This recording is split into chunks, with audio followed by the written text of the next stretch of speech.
what's up? We're Breaking Benjamin, and you are checking out For Those About to Rock.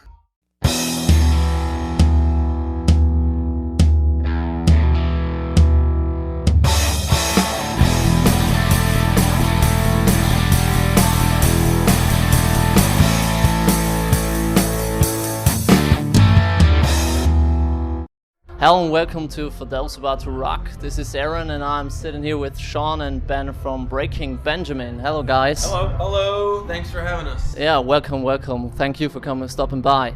So finally we got you overseas. How was it? How has it been so far, the tour? Everywhere we've been has been absolutely phenomenal. Fans are just absolutely incredible. The amount of support that we're receiving everywhere we go has just been really overwhelming, and we're nothing but grateful to be here. Absolutely, it's been a fantastic time. What he said. Yeah, what he said. And besides playing live, any funny tour experiences, any funny tour anecdotes that you want to share? Yeah, well, we took a boat here. Really? Yeah. Yeah, so Breaking Benjamin, it took so long for us to come overseas because I don't fly. So we took a cruise ship here, the Queen Mary 2. It took 9 days at sea, and he and I are the only two from the band that went on the cruise to get here, and everybody else flew over. And it was, man, it was long. It was long and it sucked. It was really interesting, and the boat was just nothing but old people, like going out to sea to die. And so it was a floating retirement home. Retirement home. So we partied up, and we partied on the ship and gave a few old men and some old ladies some heart attacks. We did our job. I mean, They went out of this world with a big smile on their face. And not even kidding. Not even kidding. we partied them to death. Yeah, I mean there is something like that in the Caribbean. The metal cruise, it's called, I think. Yeah. So it was the opposite of that. It was the complete opposite. Ship of croaked. That. Right. We were on the ship croaked tour. Yeah, at least you guys were enjoying yourselves. Yeah. Until the hurricane. Yeah, we went through like a hurricane. It was really like a journey, I tell you. But it's been worth every single minute of crap on that ship. I hated it. I hated every minute of it. So much so that I really contemplated like flying back. But I just don't really want to fly. So I'm going to take the ship back. And Europe has been so incredible. And so just no words can describe how amazing it is. So I'll take the ship anytime to come here. Awesome. We'd love to have you here more often. So speaking of your latest album, Dark Before Dawn, I'm wondering how was the writing process like? I mean, you finished most of the songs earlier. Yeah, and generally, you said you are a really methodically thinking person. Is also your writing like that, or? Yeah, so as far as the writing process is concerned, really for me personally, it was no different than any other album because I wrote pretty much all of the material in the band. But moving forward now with the new lineup, these guys are way more like-minded as far as their writing is concerned. So I'm looking forward to a lot more collaboration with the band.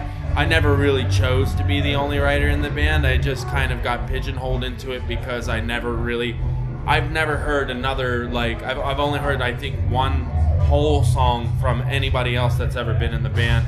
And I can't even really remember it. When I say that, I mean like an entire song with vocals like done.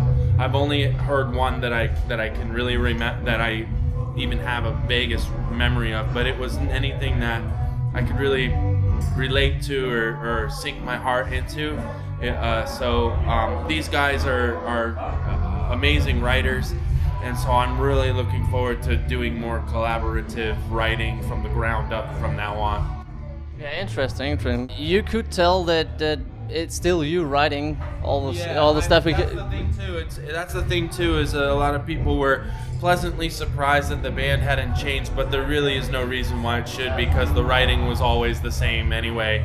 And moving forward, you know, we don't want the band to change in our collaborative efforts, but we do want to just sort of like try to do things that are different for us, and we do that on every album. A lot of people like that we're consistent, but we still do a lot of new things. Like, for instance, our new single coming out is called Ashes of Eden, and it's almost completely digital. We use a digital pickup in a guitar. It goes to it's called a GR55. Roland makes it. It turns the analog guitar string into digital language. And then from the digital language, you can turn it into whatever you want. And that's the main guitar that you hear in the song is actually a digital guitar.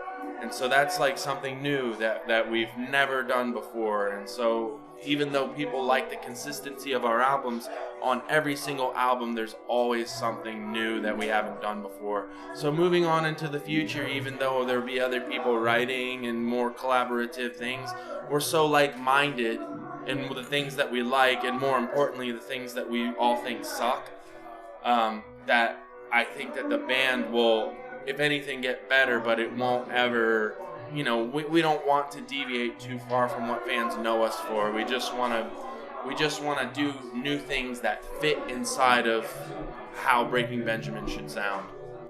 Awesome. Speaking of the formation of the new lineup, how did you join the band, Shaun? Well, I met Ben back in 07, and I was actually on the tour bus just talking to him. It was funny because he was like, "Hey, what do you do?" I said, "Well, I play drums." He's like, "Oh, okay, cool, man." Because, you know, I meet a lot of people that are like, "Hey, I play guitar," and it's like, "Okay, cool, you know, I mean, great, you know," but yeah, he really could play drums really well. Yes, he looked me up on YouTube one day because he was looking for a drummer. He was like, "Oh my God, that's the guy from the bus! Like, he's really actually good." So he gave me a call, and here I am. I'm blessed to be here. It's great. Awesome. And the rest of it, so if you write all the instrumental parts as well and always wrote them, do you play also drums and piano and? Well, see, now we have a system that we use that is very, very difficult, meticulous, but it basically allows you to write in every single note digitally. So I can program the drums to sound, they sound like real drums, but I program them by hand. It's not like a drum loop that I pick and then it plays. It's built from the ground up. Every single kick drum, every single hi-hat, all different intensities of the velocities. All of that is like meticulously done. It takes me about 2 days to do drums for just one song. But now I'm moving forward. That I have just an amazing drummer that we work so well together. Yeah, little halo there. We work so well together that it's a joy and a pleasure to create music with these guys. It's not like a chore. Before it was more. No offense against anybody else. I'm not taking away from their music ability, but I will say that we just weren't like-minded. We just didn't click. And it makes the writing process very difficult, where it was just easier for me to program the drums, write them how I wanted it to be, and then give them to someone to perform. And so now it's nothing but a pleasure to create that way. So I hope that, with the exception of drums that are supposed to sound electric, besides that, any real drums, I'd love to write just the old-fashioned way with Shaun and the rest of the guys. Awesome, really looking forward to that, especially the drum parts. Really looking forward to that. He's the real deal. Very, very talented. Very talented. He's so sweet today. Well, see, full of sugar. You know, Shaun's the kind of drummer that, like a lot of rock drummers, he can do a lot of stuff, but he doesn't, and he plays the song for the song. So he's not really showboating like everything he can do in the song because it's too much. So, you know, he just plays the song, plays the drums for the song, what the song needs, and not show-offy, you know? If the song needs a show-offy part, then he'll do it, but, you know, it just shows like a good drummer knows when not to play too much, you know? Exactly. So you guys, or especially you, Ben, have been around for a long, long time. What would you say, how has the scene, the rock and the metal scene, changed? I mean, what are new obstacles for bands, but also new possibilities? I've noticed it's changed a lot. just the sound bands have has really changed. The beats they use, the way they sing. I'm not gonna say I'm a particular fan of either one or the other, but it's definitely different. But you know, we don't cater to what it is. We just do what we want to do for ourselves, and we don't try to cater to whatever a sound is supposed to be in the rock world or whatever. But there's definitely, from the early 2000s, from when we first had our big success with So Cold and The Diary of Jane and I Will Not Bow, even in the later 2000s, the sound of rock has definitely changed a little since then. But we find, like, to our advantage, that people still like the sound that we have that's different than that. Speaking of the sound and of having a unique sound, I mean, I got the impression that there are a lot of bands out there and kind of a canon forms, like they're kind of sounding the same or meeting the expectations of the listeners, and those bands get signed quite quickly. How unique can you sound to get signed still? What would you say? Well, I think that getting signed really isn't the end deal. Yeah. It's about how long you can stay playing. And Breaking Benjamin has been fortunate to be able to be doing this for over 12 years. We got our record deal in 2002. Our first album came out in 2002. It's now 2016, 14 years later, and we're still going. On our way to our 5th gold album with Dark Before Dawn. It should be gold in about a month. And so there's a lot more to it than just getting a record deal. And I think that there's a lot of bands that they put everything they got into their first album, and then they kind of don't have the passion, or they stray too far from what got them their success to continue, and they just kind of disappear, you know. So that has a lot to do with the success of a band, not just getting a record deal. Yeah, a lot of our listeners are young musicians themselves. What main advice would you give them? Because in one interview you said they should settle all the legal stuff first. Other than that, probably. Yeah, that's super important. Get your contract straight. You're going to be stuck in that for a long time, you know. So other than that, you know, on the creative side, be your own worst critic and make sure that everything that you do is up to a very high standard of quality. And most importantly, make sure you love what you do and you have passion in it, because people will pick up on whether it's fake or not. There's a lot of bands out there that I think there's a few handful of bands out there I think are kind of fake.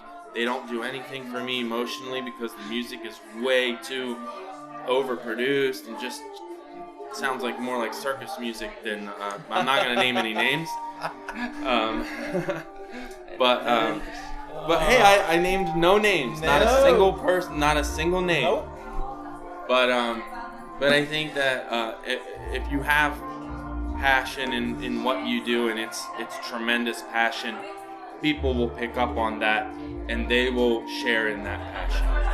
Awesome, wise words. Thank you guys for being here. Thanks. Thank you for having us. And I'm really looking forward to tonight's show. Thank you so much. Thank you. Thanks.